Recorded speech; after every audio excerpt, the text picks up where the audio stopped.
Hello, savages. Welcome to another episode of the Savage Snowflake podcast with me, Papa Leach, Jeff to the L. How we doing? We all right? We feeling good? We feeling vibesy? I certainly hope so. I'm feeling good, despite having a very miserable day. Some sad things have happened today. We'll talk about that on the podcast, actually.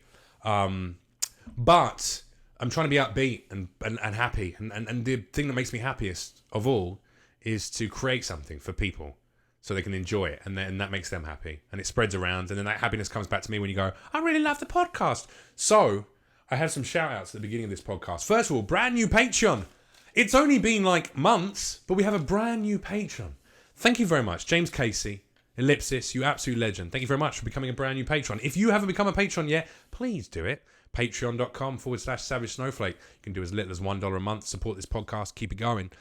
Big shout out as well to Captain Cleanup, Patrick Douglas, Aaron Myers, Damone Motton, Lady JD, Miller Gendraff, and Aloysius as well. Other supporters over here of Jeff Leach and the Savage Snowflake podcast. And thank you very much, of course, to our sponsors. Over here we've got manscaped.com, refining the gentleman.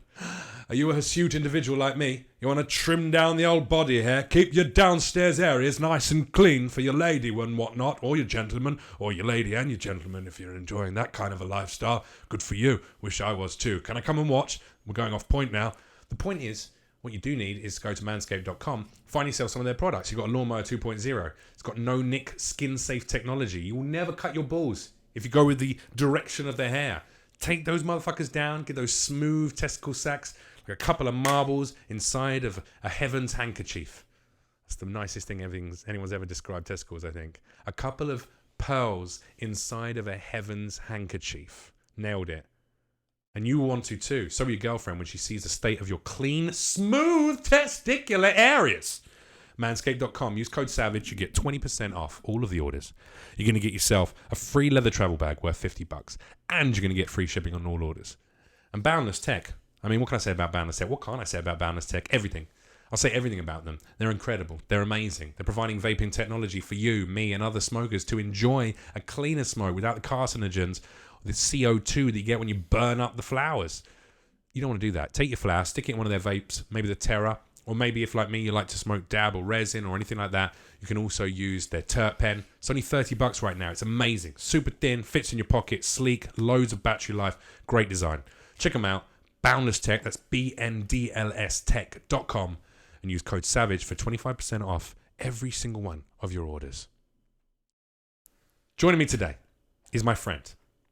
He's also a very talented actor, director, editor, producer, and even more than that, he's also a prolific online rapper. Facts. There you go. Henry Drayton, a.k.a. Hidef The Chef. What's up, man? No, here you go, yeah. Thank you. Henry Drayton, how are you today? Out in a long time. I'm great, man. Not, I guess, better than you. Yeah, I mean, we were talking about it. My gran died today. Well, last night, technically. Or technically today, but you got the England, info. it would have been last night. You got the info today. I got the info a few hours ago, yeah. Weird, isn't it? Old people dying. So it was like a wake up dead situation. I mean, she didn't wake up and go, I'm dead. I mean, she was found in bed. She was in the hospital. Oh, right. She was in a hospice, actually, okay, because she was dying. So you knew. We knew it was going to happen. And then we just didn't know how long. And her body just really rapidly started shutting down over the last 2 days. Yeah. And then, you know, she did a more normal routine, you know. So she like watched, you know, Rocky 1, Rocky 2, spat on a copy of Rocky 3. And then she watched the first 2 Godfathers back to back. Yeah. She ordered some Chinese takeaway. Loves a bit of Chinese takeaway. She didn't eat it. She just wanted the smell in the room. Yeah. Jerked off a couple of times. Wow. Did the nurses just stay because in you're the room 97 and a half doesn't mean Right. that you don't. And then she went out and fought criminals on the streets for a few hours. Bad bitch. That's how she does it. And then she came home and then she went to sleep and then she didn't wake up. Sorry to hear. Yeah, I mean, I'm more sorry that I've, in the first 5 minutes of my podcast, made a joke about the fact that my grandmother jerked off and fought crime before she died. Hopefully your parents don't watch this, do they? But that you know of? They watch some of them. Yeah. I think it's okay. I'm a comedian. I make light of sad situations to try and that's what we do. ease the pain. Yeah. You know, as a stand-up. Yeah. But yeah, that's kind of the point. But it's weird when something like that happens. Like, Did have you got any surviving grandparents, or are they all alive? Yeah. So I've witnessed 2 grandfathers die. Not witnessed, but You murdered them. Yeah, I stabbed them stared in their into throat. their terrified eyes as my soulless, glazed over pupils dilated to almost the entirety of my iris as I strangled the last breath of life out of them. And honestly, it felt nice. Did it? It felt really good. Would you want to kill a man? Just if you could be told right now, you're allowed to kill someone, there'll be no repercussions, legal. I get to choose? You can choose who you kill, and you get to strangle them to death, and there'll be no repercussions. I would kill Donald Trump for sure. Oh, yeah? I think that's the only person on this planet. Well, there would have to be someone doing something really bad. I might get the guy, Jeffrey what's his chops, he just got found out to be head of a massive paedophile ring, Jeffrey Epstein. I might go for him over Trump. Trump's a fucking lunatic. He's a piece of shit, 100%. But Jeffrey Epstein was literally ferrying small children to get fucked on private jets. Yeah, I'd probably kill him too. Kill him. I think there's loads of people I'd like to kill. Yeah. But would you actually put yourself in that situation? I know it's completely hypothetical. It's incredibly difficult to decide. I feel like today's episode, by the way, is going to be all surrounded by the themes Sponsored of by death. And life, though. We're going to talk about life as well. Yeah. But like, do you think you could actually do it? Could you bring yourself to do it, or would you go, you know what? I just feel like this is wrong. I'm besmirching my own conscience. I feel like when it came down to it, if I had known it was a person who deserves to die, someone who's done a lot of awful things in their life. Who's to say who deserves to die, though? I think it's a personal decision. Like if that person has done something that that there's proof that they've done something terrible, that's like unconscionable, and jail time wouldn't do it justice. You'll be there with the hands ready to grip. Sure. You've been doing a lot of rock climbing as well, haven't you? Yeah, I got the grip. You got super. Let me feel. No, go on, grab my wrist. Ow! Wow, that's really strong. Look at those forearms. Can I just do that again? Dude, I have the weirdest forearm. I don't know if you can see it. I have like really strange. Oh, actually, I have quite muscular forearms as well. I didn't realize. Look at that. Imagine that there. All the way up inside of your colon, viewers. Deep in. Imagine that all the way up to the elbow. I actually started doing workouts at the gyms for my forearms because I realized if I was going to start building my body in a really spectacular way, I've seen guys in there with big biceps and stuff, and their forearms, you naturally get some forearm muscle definition when you're lifting weights anyway. It's just general. But unless you specifically do some exercise for the forearms, you can actually end up with like kind of... Rock climbing is very good for the forearms. Really good. You tear it up. Good for gripping stuff. Yeah. Choking out granddads. Yeah. So wait, so you've had two granddads die. Yeah. So my grandma's actually outlived 3 husbands. So I only knew the last one because the first one died in the war. All right, inverted commas. First one died in the war. Behind the back of their house back in 1963. I don't think there was a shovel involved. I don't know how this second one died. That's really bad. She killed him, man. Your grandmother's a fucking murderer. Probably. What about if you found out your grandmother had been taking lives? Would you be able to take her life as revenge, to avenge those deaths? That's a definite no. What, really? But to those guys' families, they'll be like, no, this bitch fucking killed our dad. It's my family too at that point. Well, there you go. So you'd be arguing with like step cousins, step brothers. So you're just making the point to me not doing it anymore. Really? I don't know. You might have to be like, hey, listen, Susie, step cousin Susie. She's like, I would love to have my dad. Please don't. Yeah, she was like, I want my dad back, and you can take away your grandmother's life, and she's horrendous. She's a murderer. She's killed multiple people. What are you gonna do? Do you go down? I don't think so. You let someone else do it. Wow, bro. Oh, I never said I was. That's dark. All those things, all those things your grandmother's done for you, and you can't even go down. No, yeah, that's the thing. She's done too much for me. Like a loyal dog, you can't like take her out back with a shotgun and talk to her for a while and give her a little stroke. No. But she did buy that kid, almost gave him rabies. So she needs a little, just one to the head. I definitely wouldn't be able to do a shotgun. That's like I could strangle maybe. Well, actually, a shotgun would be probably less crazy than would be less like heart wrenching than strangling someone to death. It depends. Like looking at them in the eye. Well, looking someone in the eye and putting your hands squeezing the life out of them. I think would be both terrifying, emotionally upsetting, but also thrilling at the same time. Shooting someone would be horrendous and such a big flamboyant. It's like there'll be a lot of mess. A shotgun to the fucking head. It's a mess. And it'd be gross and it'd be fucking harrowing. But you'd and also, I think that's you'd also when be you a bit really like, deal. the gun killed him, man, not me, dude. But that's when you deal with the thoughts. Is when you're cleaning up the body. Yeah, when you're fucking cleaning bits of granddad's skull off the side of your you really start muzzle. to think about what you did when you see the brains and the skull. When you have to scoop grandma's fucking frontal lobe back and into throw it into some Tupperware because you were not prepared. Not prepared. Some Glad Tupperware. Black bin bags, just fucking. So she's had 3 husbands. Yeah, but both your grandparents are still alive. Your grandmothers, both my grandmas are still alive. Yeah. Who's hotter? Definitely dad's side. Oh, really? Yeah, she's still kicking. She's still like playing tennis and killing it and walking the beach and how old is she? Up. She's got to be 95, 96. Oh fuck, now. man! That's like my grandmother was 97 and a half. Yeah. Yeah. Wow, that's pretty fucking old. She's still playing tennis at 95 years old. Yeah. That's impressive, dude. She's fucking healthy. Yeah. What's her secret? I don't know. How do you live the best life to hit that juice? old? I don't know. She lives in Florida. She goes around. Oh, she lives in Florida. People. Oh, she's probably not even from this planet, bro. Like, let's be real. If she's from Florida. No, she's not from Florida. She's like Who an does old she play person. tennis with? She moved. All old people move to Florida. Just an alligator from down the street. We like to play tennis together. Yeah. His name is Mr. Snappy. There's not quite a Florida accent though. Have you ever thought that maybe? Have you ever seen those videos of people on crack doing superhuman feats? Yeah. Like. Florida is where like the basalt thing started. Oh yeah, but jumping out of 3rd floor windows and just getting up and running away. Yeah. When they should have broken every limb in their body, or getting hit by a car and just getting up and running off. Yeah, I've seen it.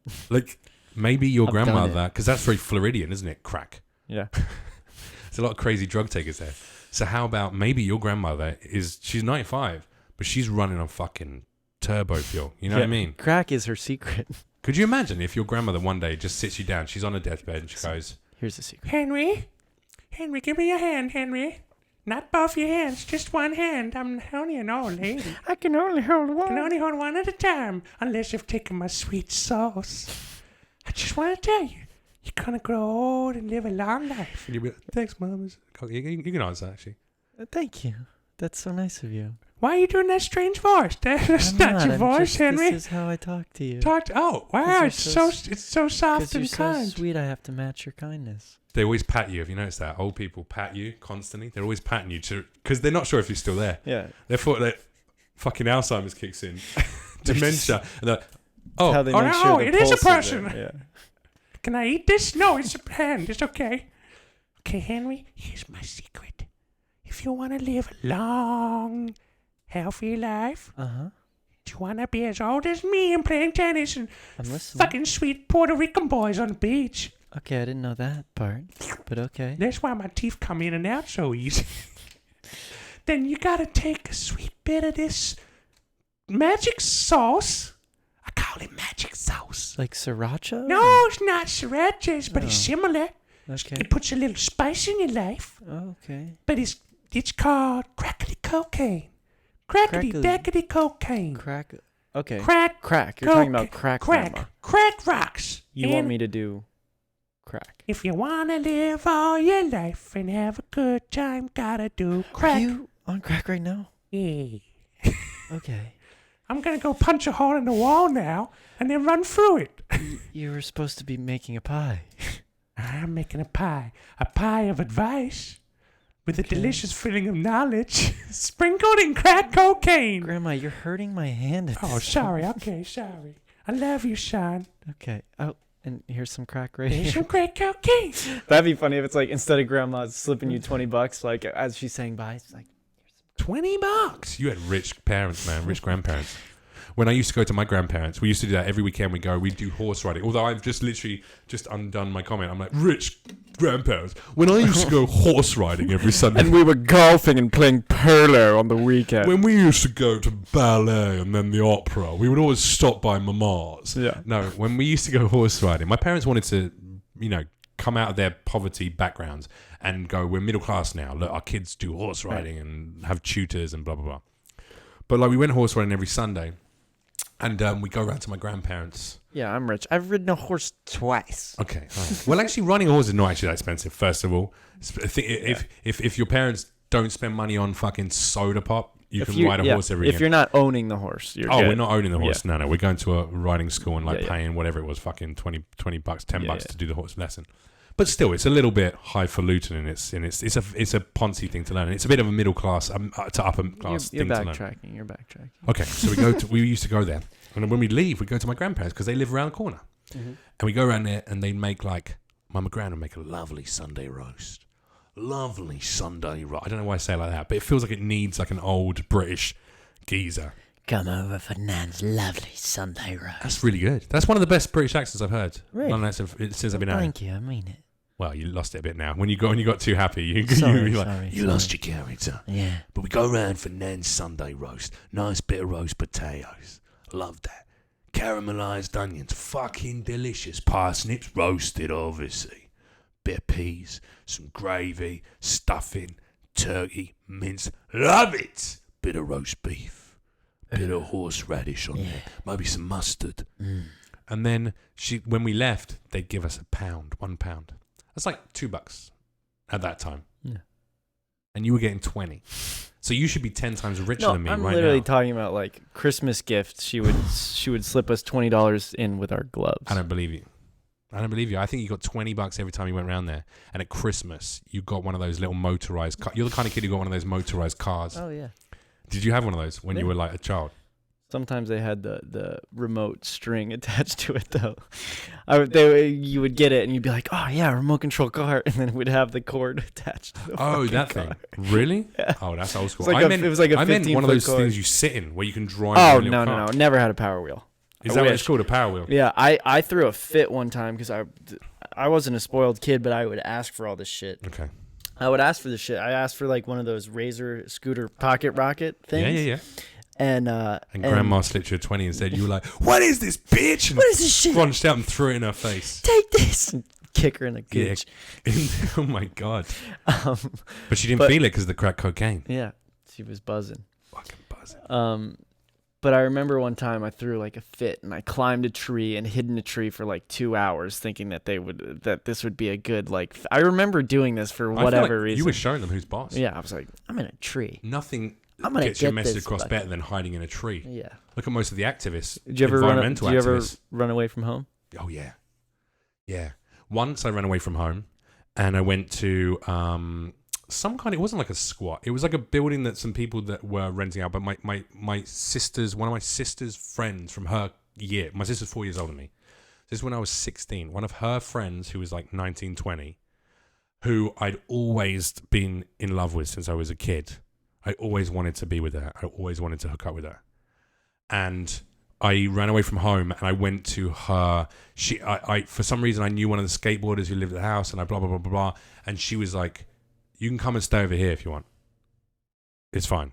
Yeah, so I spent like a long weekend when I was like 15, 16, which is, that's old enough to live on your own, in a lot of places, but I was still like a nice kid. It was like weird to run away from home at 16 and go, fuck it, I'm gone then. Fine, I packed a bag. I'm never coming back. But I still have to go to school in the morning.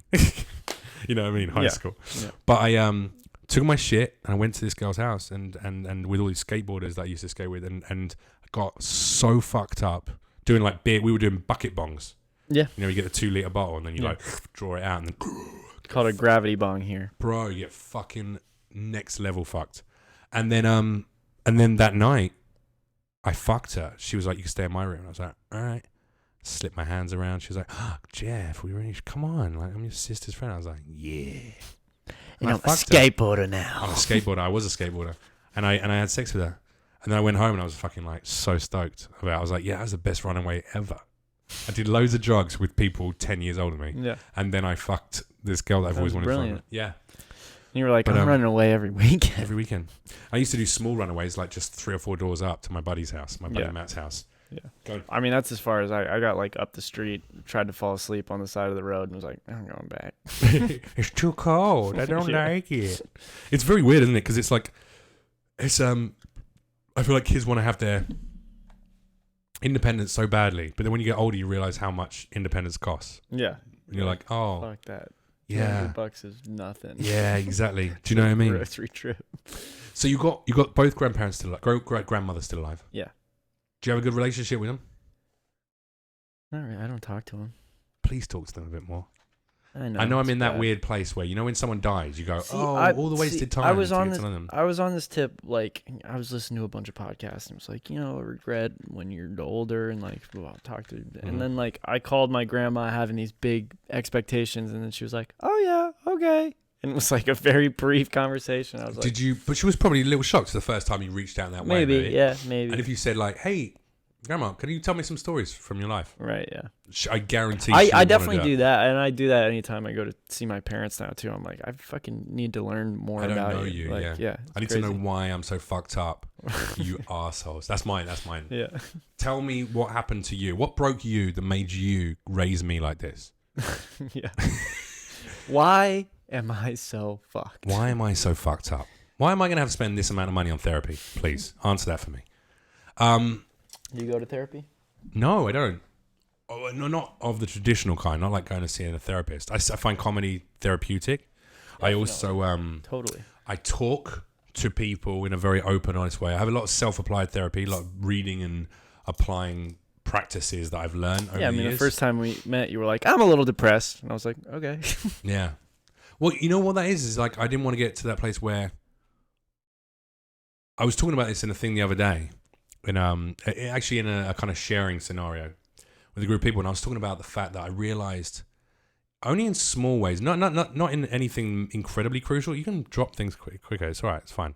People like the background noise. They like knowing that something's going on. No. They like knowing that you have a drinking problem, clearly, and have to like sit here and pound beers. There's people having sex in that room right there. I wish they can't there was. hear it. I wish there was. You really miss your girlfriend, huh? It's been almost 3 weeks, dudes. It's almost 3 weeks. And I'm not gonna lie. I know. I'm like my neck. I got tension in my neck. The cum has come all the way up to your neck. I got tension in my neck, and by tension in my neck, I mean my dick is really, really, your really semen has seeped its sad way and into your lonely. spinal cord, and it's Bro. now reached your brain. I'm a bit worried. It's gonna be like that scene in Scream. You know, where he sticks the girl to the fucking ceiling. Yeah, that's a because he scary comes movie. so hard. But yeah, Oh, scary movie. Thank you. it's a parody of Scream. So Yeah. makes sense. Yeah. Thank you. So I'm definitely missing her. We were talking about something. I got us. I was talking about sharing and about the fact that I basically And I'm like, said, shut up. I said like in story, that's all right. That's normally me. Yeah. You've seen the episodes. Yeah. I have to struggle not to talk over people. But even that, again, these meetings have been good because I'm having to listen to people. Yeah. But in these like sharing situations. But I go to this thing and it's been quite therapeutic. The guy, what was the fucking point? The point was, what was the point? That you're a good sharer and you don't need therapy. Nah. Oh yeah, that's like another area of therapy. Right. And talking to my friends, I find to be therapy. And this. One of my friends is a fucking social worker with kids in the Bronx and adults, and who take drugs and have homeless, drug addicted, violent crime surviving. A lot of them sexual abuse surviving. Yeah. Kids and adults. So he's like very good at listening with a kind ear, but then also coming back with worthwhile comments. Yeah. Have you looked at it from this way? Or, Yeah. oh, that's interesting. And I validate what you're saying, but also have you considered this could be a way to deal with it? And also Things like that. putting your shit in perspective and being like, He's clever. I'm way more fucked up than you. He's clever as fuck. And he's good at talking to people and make them understand themselves. And that's what self-awareness, self-awareness that's all part of that, isn't it? Just, I want to die so self-aware that I'm not like constantly miserable because I'm second guessing myself, but that I lose any sense of bullshit. Right. So I can be completely truthful and honest in every way. And that's bringing it all the way back round to where we started this. When you ask me, how you doing, man? How are you today? Rather than just going, yeah, good, man. Yeah. If I'm not, I'm just going to go, actually pretty fucking depressed today. But I'm happy I'm doing this thing. Right. Yeah. But it's good to say it. Because then I can acknowledge it. Tomorrow I go to the gym. I'll eat some fucking veggies. I'll, get an early night. Yeah. I'll read a book. I'll do some things that are nice that make me feel good and positive. I'll get over it. And I'll sit in the sunshine for an hour, go for a hike, and I know I'll feel good by the end of the day. So, you know what I mean? And we get caught up in that. We're basically an entire global community of lies. We lie in small ways all the time. All the time. Yeah. And it's really unhealthy.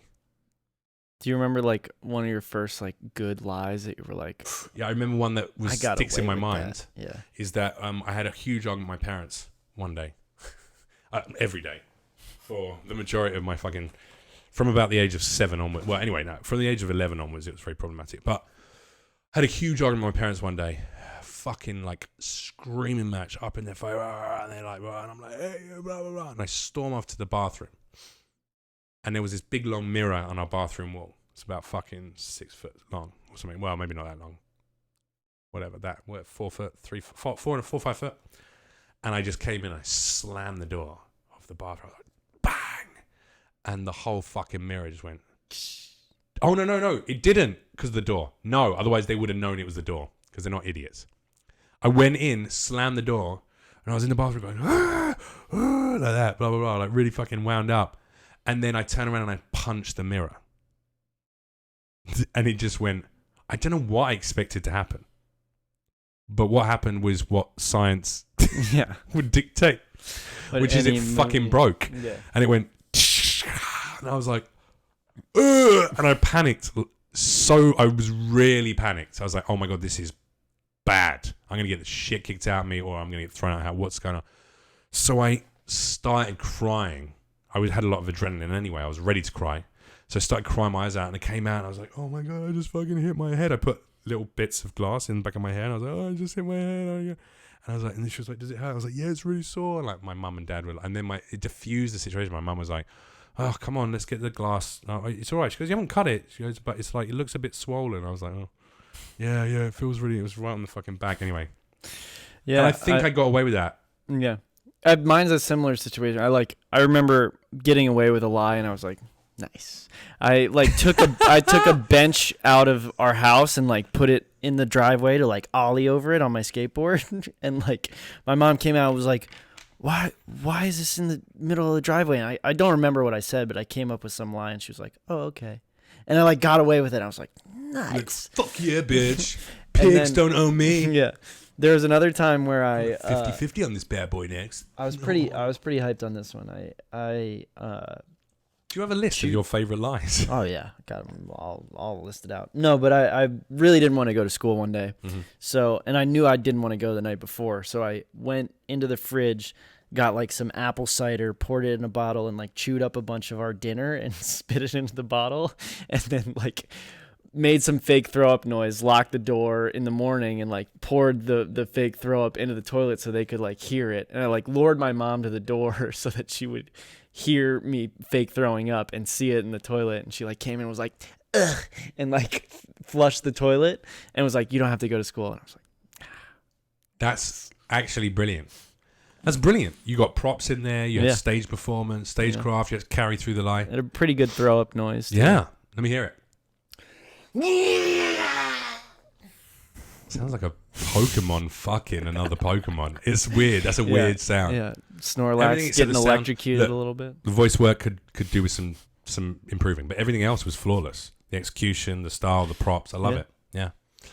I also once lied to an ex-boyfriend about being pregnant, so he'd stay with me. But I mean, that's another story. That's neither here nor there. Yeah.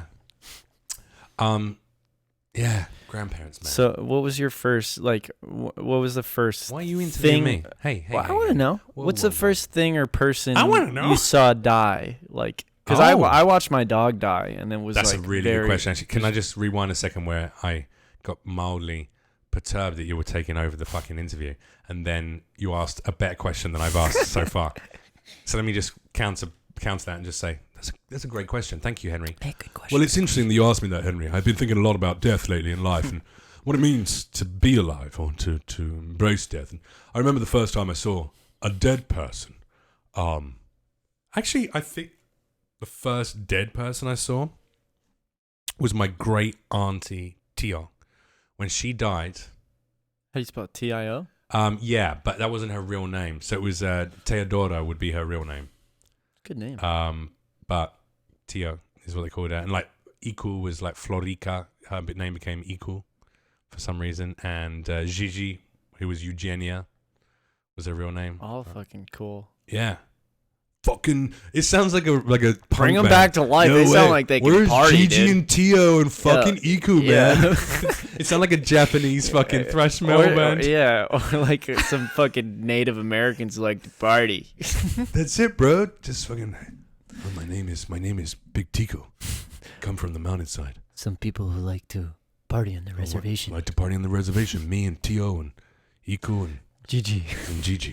Gigi walks with wolves. That's pretty good. Maybe I have got. I don't know. I don't think I've got any Native American blood. In fact, I'm 100% certain I don't because I did 23andMe. You did it. But I have got, native blood inside of me. My Macedonian, my marauding tribal people. That's what we were.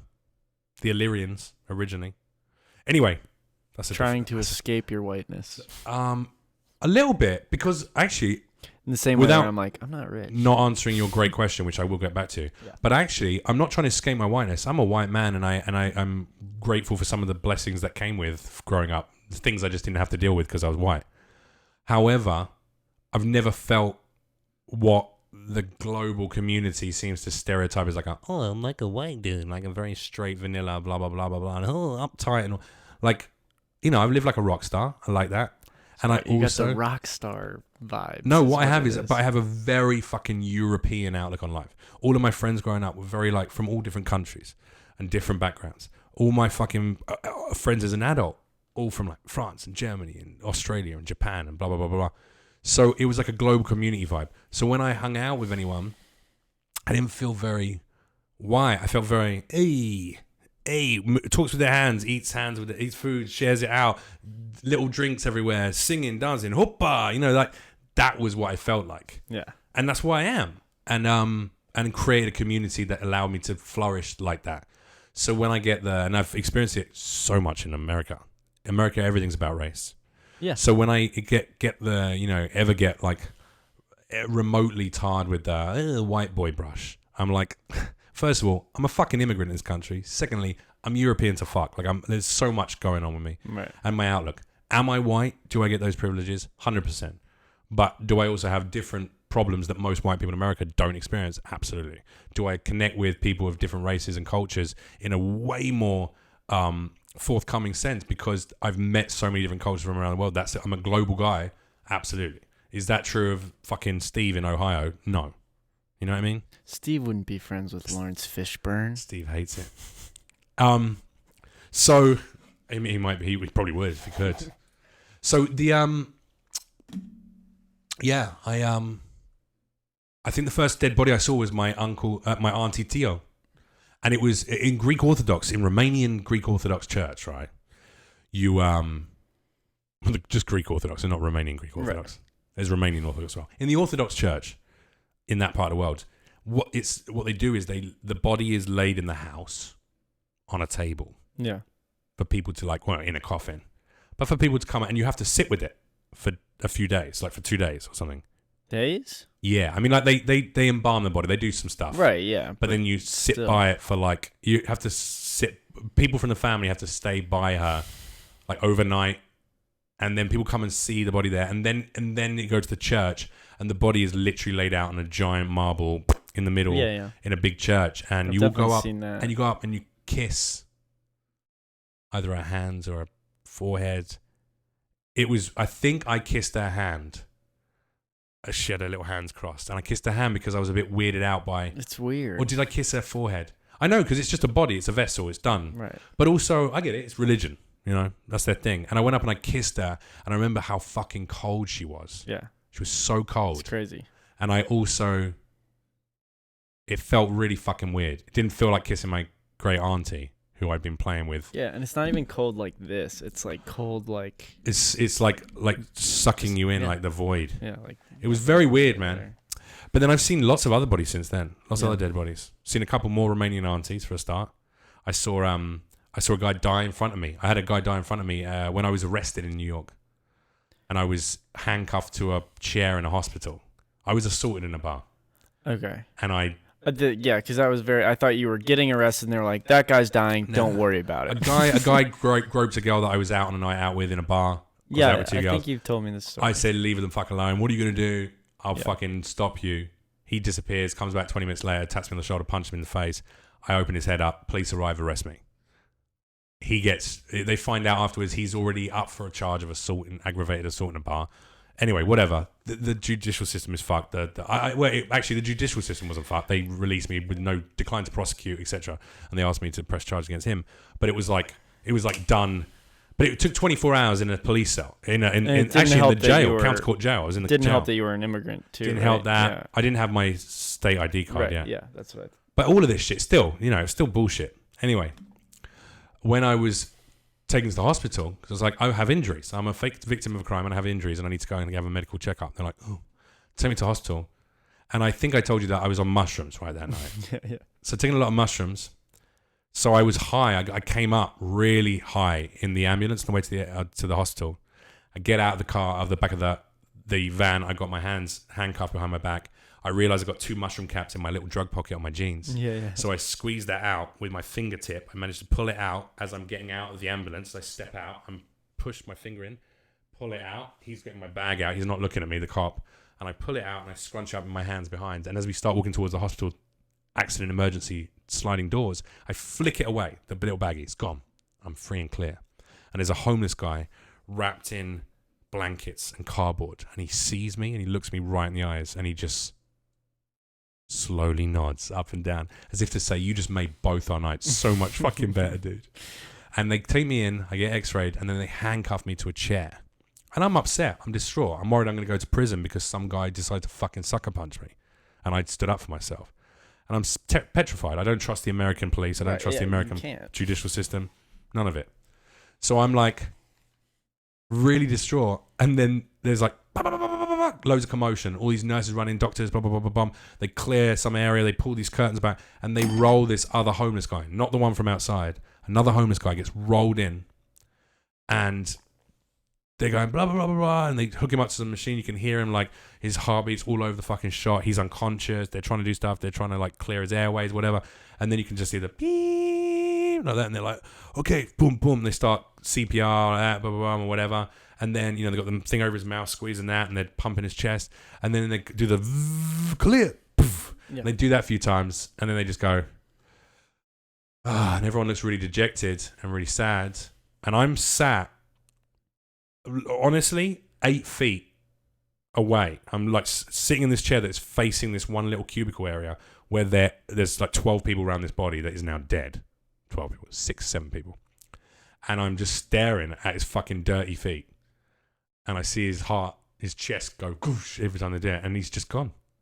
And then they're like, okay, call it. And they like pull a sheet up. And I'm just staring at this dead guy. And then they all fucked off. and it took like another 15 minutes until someone came up to clear away the body and stuff, But I'm just going, there's a dead guy on the other side of that curtain now. Yeah. They didn't pull curtains around or anything like that. They just, because of course not, it's an emergency. They had to get him in, get stuck in. Right. But I'm just there like, oh my God. And the cop actually came over and was like, that's a bit unfortunate. He's like, sorry you had to see that. Yeah, he goes, I don't think you're a bad guy. And I believe what you said is what happened. He said, but he said, that was pretty tight, huh? He was like, yeah, he was like, no, he was like, you shouldn't have been fined. You need to be punished for that. But that was a little over the top for punishment. And I'm like, yeah, I'm trying to crack jokes and stuff, but like it's not coming out. Yeah. So that was another body. That was probably the last dead body. But I saw dead bodies in India when we were driving through India. Lots of dead bodies on the side of the road. One of my dead bodies was I was in Nepal shooting a film, and they were doing like public cremations where they just burn the body and then sweep the ashes into the river. Okay, nice. So I was like looking at that from afar. And you can bathe in that water. Yeah. And I had my camera and I, could zoom in and stuff, which is like you're not technically supposed to. Are you Logan Paul? Is this what you're revealing to me now? Are you Logan Paul? Do you go to Suicide Forest and film some dead body and then be like, no, we were like, bruh, watch the video, dude. Check it out. He's not even moving. He's missing a leg. It was, yeah. No, but it was pretty creepy to see someone just get fucking burned up on the side of the river. Oh, they did the fire, public, like the pyre it's service. Public, yeah, pyres. They burn them and they push them out into push it out. No, it's like. Was this on the Ganges? The famous sort of. Sure. Yeah. Okay, yeah, probably Gandhi. But yeah, they have like the little pyre, just cement on the side of the river, and then they burn them and just sweep the ashes in. It's not like a Viking funeral. Where they, Oh wow! Yeah. Okay. It's different. Yeah. And how's the How long did you watch that shit for? Did you watch them go from Probably like 30 minutes. There was a lot of other shit to see in that area. It was like lots of. But you watched the body go, like literally be a body on a bunch of sticks and then get set on fire. Yeah, and then they watched it burn. Then they cover it up with a bunch of wood and stuff. But yeah. So you don't see him actually like. I mean, you see like they like stoke it and move limbs around and shit. Yeah, it's pretty creepy. Isn't it funny? Because we associate the physical form with life. Yeah. But that's not really what the essence of life is. Yeah. But then when that essence of life is gone, it's like, but you know what it's like? You almost cherish it more than. It's like getting a big gulp at Disneyland. And you walk around with it like, yeah, this is my big gulp. And it's got all the juicy in it. And I love it, the juicy at the Disneyland. The fucking baby. And then you get to the end of the day and they go, oh, you can take your novelty mug with you if you like. I can take my big cup. I love it. In the car on the way home. And then you get home and you feel sick and you can't fucking sit down for 2 hours because you're full of sugar. And then you wash that fucker up and you put it in the cupboard. But then every now and then you look at it and you pull it out and you go like, this is not full of the thing it's designed to be full of. It's lost its purpose. Yeah. But you still can't just throw that away because it's not like a normal fucking plastic red cup. It's a Disneyland. It's a Disneyland mug. You know? It was full of slurp. All right, delicious juice. And it's like reminds you of that time when your kid, you know, fucking got on their first roller coaster and shit their pants. You don't want to forget that moment. Do you know what I'm saying though? That was a long metaphor. And I've never been to Disneyland, so. Oh, bro. You get what I'm saying though, right? Yeah, no, totally. Definitely a little bit of that. And I think we have that about the mortal coil bit. We're like, well, he's gone. This person's gone, but then this thing is still here to remind us of them. We want to honor it.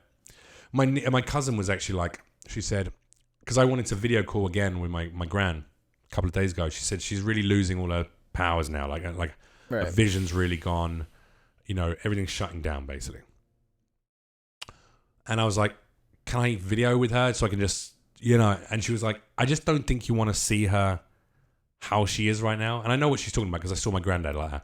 Right, you know, bodies get like instantly over like 24 hours. They go from, they're thin anyway, old people. Generally. Yeah, my grandpa was in hospice when he went. Oh, dude, so you see it. And they go to like skin, like literally a skeleton with a bit of skin strapped over it. Yeah. And everything's shutting down. The eyes are all blind and the fucking lips are all dried out and stuff. And you're just like, okay, this is not my gran anymore. This really is just there's barely anything in there. Yeah. That's hard though, isn't it? That's hard to see out. And I was like, okay, well, I said, I don't mind seeing her like that. I mean, I think that's part of the process of living and dying. Yeah. But I don't want to make her feel uncomfortable. She doesn't want to be seen like that. And she wouldn't have wanted to be, really. She'd want me to remember how I saw her last time I went into hospital to see her, you know, a couple of weeks ago. Yeah. And that was, you know, playing with the pussy and fighting crime. My aunt got pissed at me one time because we were just fucking around with my grandma. We were like putting Snapchat filters on her face because she thought they were hilarious. But she had been dead for 3 days, and right. you were like in the funeral home. Look at her with a baby. She's alive again. She's got bunny ears. But no, so we were like doing that, and then my aunt was like, "We want to preserve her image. How dare you put a bunny face on her?" And I was like, "Preserve her image? Yeah. She's still alive, right?" Yeah, she's still alive. What do you mean preserve her image? She was like, she just thought it was disrespectful, and I'm like, we're fucking having fun. She's laughing her ass. No, she was laughing her ass off. She was laughing with us. She thought it was funny. My aunt was just. It sounds like your aunt's weird. A dick. She's a little crazy. Do you like your family? Love them. Yeah. You do? Yeah. I do. There's. Do you like them though? Yeah. See, I love my family very much. I don't necessarily like a lot about some of them. Yeah, I love my family. We're all pretty well tight. Done, you. No, sorry. Whenever I meet someone from a well-adjusted family background, right, I have to just make it clear that I'm incredibly jealous. Fuck you. Yeah, exactly. No, I know. I already think that about myself. Well, rock and roll saved your life. You had rock and roll. I had loving parents. Yeah, I mean, I don't know if it saved my liver. Yeah, anyway. Right. But it did, anyway, this sort of, I guess to get into it a bit more, it's put like a small, every time someone old passes away, it's upsetting. Someone that I loved, someone I care about, someone I still love. Yeah. But I've been removed from it. I haven't seen that person for a while, whatever. Because I just saw, and you know, it's so like visceral and tangible, and like my dad's going through a lot of shit right now. And like that all coupled together, it's a lot. Yeah. It's hard being the other side of the world from your family. Did you cry when you heard? No, I haven't cried yet. I think I will. Yeah. But I think I'm going to like, this is what happened last time. If this is what happened the last time people that I cared about died, I sort of fine. And then whilst having a conversation with a family member or talking to someone or sharing some memories about that person, suddenly out of nowhere, it's like, oh, and it's like, oh, because I'm finally in some way the mental capacity is kicking in to understand that you no longer have that opportunity with that person. It's gone. Right. They're gone. Yeah. And I remember when my friend Louise, this girl, died. I didn't cry at all. And she died from ketamine accident or overdose. She drowned in the bath. She had like red wine and ketamine and got knocked unconscious and, you know, by taking too much and fell asleep in the bath, drowned. And I didn't cry at all. I was distraught, but I didn't cry. I just did lots more ketamine for about a week. And then we had a service for her. And I was fine at the service. And we did the whole service. And we all did speeches. And it was great. And then we went to her mum and dad's house. And then there was about 200 people in this people's house. We're all sharing stories, all crying. Like everyone's crying and having a good, but having a good time. Having a wake, they're crying, they're laughing, they're sharing stories. All her artwork, she was an artist, so all of her parents pulled all of her sketchbooks and all her artwork, everything, because she was about to do her final piece at college. And they brought him all out and laid it everywhere, and we were all just like looking at her art and talking about it. It was great, it was lovely, it was really good. But I still wasn't crying, still wasn't there.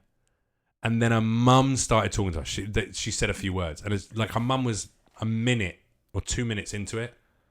And just hearing her mum talk about the love she felt and how it made her feel loved to see all these people who adored her daughter and stuff and their support. And it just fucking out of nowhere, I was just like, oh my God. And I had to just politely walk out quietly at the back. And I went to the bottom of a garden and I crawled through a hedge they had. They're quite wealthy people. I crawled through their big topiary and went into the back and I just went, ah! It all fucking came out big. You know those big cries when you cry so hard that you like your snot, and your spit joins together like a bungee cord of misery, and then you collapse, and then you fucking got it, and I got it all out, and then like I heard people meandering around, so I was like, obviously this talk, you know, her mum had finished giving a little thank you speech, and her mum came out, and then her mum must have seen me walk out the back or something because she like Jeff, you in there? She like climbed. You in the hedge? Yeah, she sort of climbed through the hedge. Hedge, dearie. Well, it was like underneath the branches of two of these topiary trees, you know. So, and she came out the back. She came right at the back, and she was like, and she just came up and gave me a big hug, and it was great. Yeah. Well, that's what's funny is like you end up finding that emotional moment when you see the way that they affected someone else. Because I was at my grandpa's funeral, I didn't cry or anything, but when I initially found out, and my mom was like explaining it to me over the phone, I definitely cried because I felt like I was reacting to because you were to blame because you strangled him. Yeah, exactly. You felt partly responsible. Yeah, I felt like, okay, I'm sorry I did this to you, Mom. Yeah. No, but I felt like I was that was her reacting dad as well. to it. Yeah, it was her dad. So hearing I feel a kid talk about their parents dying, you know. Yeah, that's what really does it. Yeah. Like, well, that's why I want to talk to my dad. I haven't talked to him yet, only on text, and I really want to have a chat with him. That'd be nice. Then but life, cry. It also reminds you to live more. You know, there's something about near-death experiences and seeing other people die that pushes you in different routes of life. Yeah. Have you ever had a serious illness or like a serious accident or anything? No, I mean, everyone thought I was dead my freshman year of college because I fell off a roof. How high was the roof? That's a near-death experience. It was a first-story roof, but I jumped off the second-story roof onto the neighbor's first-story roof. And then fell off the first-story roof. So it's like, boom.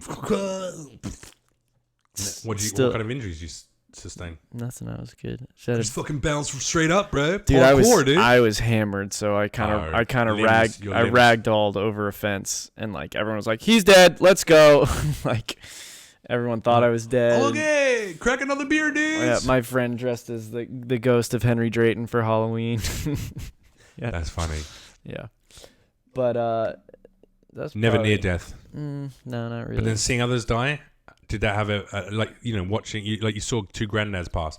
Did you get any kind of, oh yeah, I've got to do stuff. I got to go out and do stuff. I got to go out and make things happen. I got to build relationships. I got to do things. No, I definitely feel that every day though. I love that you were like, no desire to be around people. No, fuck people. Bro, I had my heart stop at Festival. I talk about it loads on the podcast. Well, skip it. This is for the people. You're right. But the thing is, I never talked about what that almost death, that almost death pushed me. Well, it pushed me into a even more of a, you gotta live every day like it's your last. I think that's a young person's near-death experience. Pushes you into, gotta just get out there and just live it. Take those drugs, jump off that bridge, do the bungee jump, learn a new language, fuck that chick without a condom. You gotta do what you gotta do because you know what you're gonna do. You gotta one day live your life. But then if you, as a 35-year-old man, now experiencing death in a very personal way, as a grown adult, now I'm like, so many things I want to do. You're just doing math. You're like 35 minus. I'm like, how can I get Henry's grandma to send me some of that sweet crack so I can get this life started? No, I'm like looking at going, okay, you know, there are people in my life that I want to have better relationships with. Yeah. My parents, for one. And it really, by taking down that generational gap by one. One generation. One generation is just gone now. They're gone. And that's a bit of history and a bit of our, you know, they're gone, and there'll be thousands after them. Unless we, you know, was she the last? Is she a leech? She's a leech, yeah. She was the last leech of that generation. She got some. You got some. Well, actually, great she was a answer. speedy. She was a speedy. Like my granddad. I don't know what that is. That's her surname. She was Laura Speedy. She was born. I thought that was a job title. No, she was Speedy. She 95, but 97, but she can move. You thought your gran was good on the tennis court. You should have seen my gran on the racetrack. That's literally. I thought it was like she was a racehorse announcer or something. She was a speedy. She was a speedy. Yeah. What you thought I was like some kind of Cockney slang? Yeah. It was like the guys you're like, and then we're gonna find 6, 7, 8, 9, 10, 11, 12, 22. Oh, look, blushing bright is coming through now in the back, pushing past black obsidian. There we go. And it's going. I just go, oh, my granddad's cock is coming on the outside. It comes through, and it's a tight one between my granddad's cock and my grandmother's vagina. And we go head to head. The cock is going to the vagina, second and then, and it's funny, and it's gone to my granddad's cock. Has taken it. He's taken it. He's taken it. And he's given it, and he's given it, and it's out, and it's in, and it's out, and it's in again. And there's cum everywhere on that racetrack. Thank you very much for joining us. This is the BBC. That would be great. That would be great. That would be lovely. That would be amazing. I would just love it. If I could be a guy. As a racehorse announcer. 'Cause I'm speedy like that. I'm just a speedy little bitch. And I feel so fast when I talk. I'm such a fast talker. You're such a fast talker. I'm gonna eat a taco. He loves to taste the tacos. A tasty taco. Put a little picante. A little bit of Cholula. I'm gonna wrap it up in a burrito. I use a Cholula as a sunscreen. I use Factor 30 on my nosy. I snort Pepto-Bismol. Bro, you broke the rhythm, dude. I'm sorry. Bro, you broke the rhythm. It's because I have to pee really bad. Oh, really? Can we pause it? Nope. 6.5 more minutes. Okay. 6 minutes. Hold it for 6 minutes. Hold it. I'll hold it. You can go pee and then come back.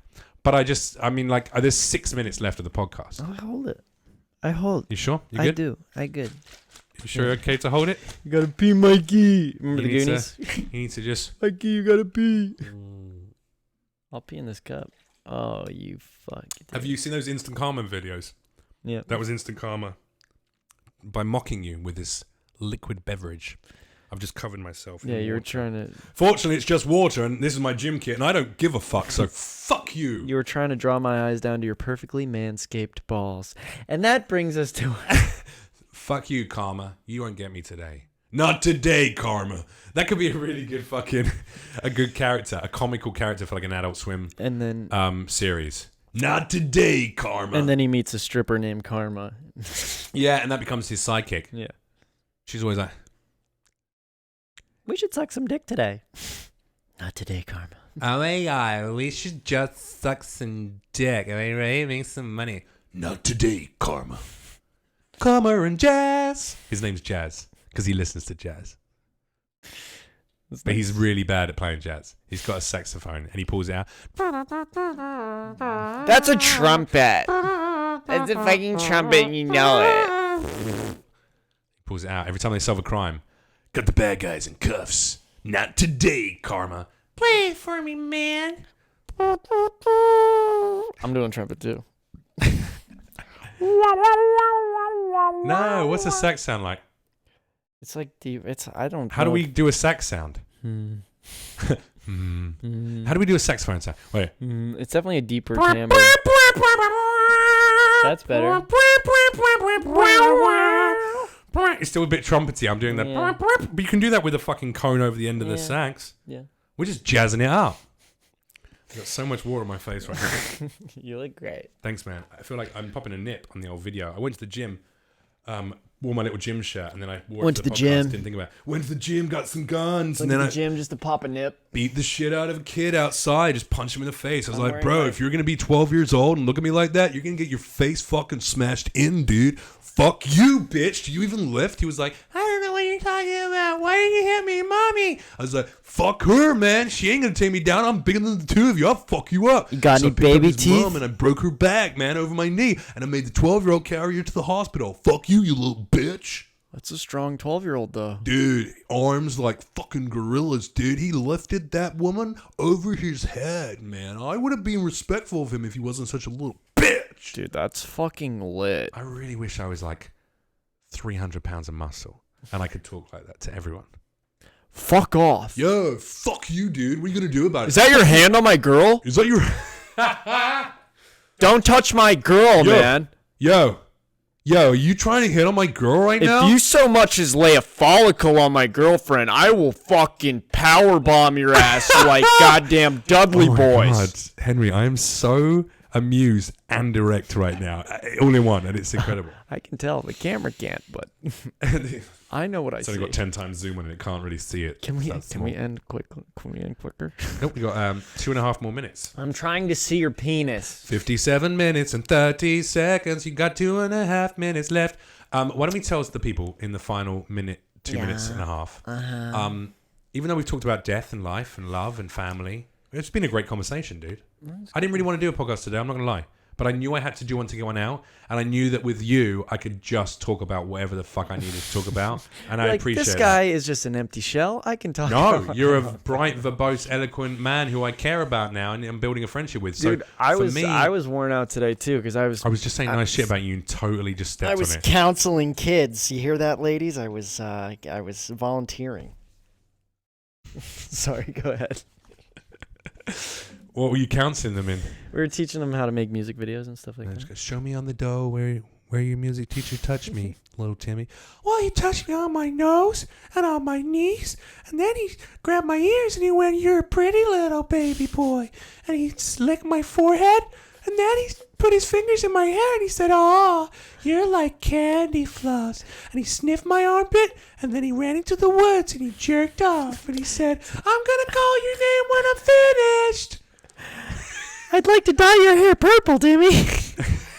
It's so beautiful. Imagine someone being abused by an adult, but this is a comedy sketch that will never Yeah, happen. there's nothing This is- quite sexual about it except for It's the never forehead sexual. licking. Yeah, it's what he died. That we remove that. Yeah. But you do a sketch where it's like, What just did let he me know. teach you? Just tell me what happened to you. He's like, and then he took me out and he gave me financial advice on how I should manage my security funds. He told me that high risk investment was important, but I don't know what that is. And then he was very angry. He said that I should always speak to people with love in my heart. And I was like, "What I do?" And he said, "Well, I apologize then." Then he drew me a picture of a bee. And we made sock puppets. And we make sock puppets. It's just like, but this was a stranger. So he shouldn't have been doing any of this shit with this kid. I like the But it's like, grabbing it's at all ears super thing. right. Yeah. Well, thank you for telling me nice things. Okay, you got 30 seconds. When we're not talking about death, love, and I'm not telling you nice things that you tread on, you're busy out there making incredible rap videos. Yes. Wonderful. I mean, like the music, again, like you collaborate a lot with Hovey Benjamin. The two of you are very good friends. You live together? Yes. No. Oh, I think you're roomies as well. No. But you're like really good friends. You do a lot of stuff together. So you made a huge amount of his successful, like his biggest videos actually, and directed them and shot them, etc. Edited them. But you also have your own music. Yeah. And it's Hidef, Hidef, The Chef. If you Google that or put it into YouTube, it will come up with all of Henry's stuff. Yeah. Hidef _ chef on Instagram. Yeah. And we're going to be doing sketches together. Yes. We just finished writing some. We wrote one. Felt Felt nice. I nice. said some to make it sound like we've done more work. Well, yeah. We're But you're right. there. I'm trying to be more honest.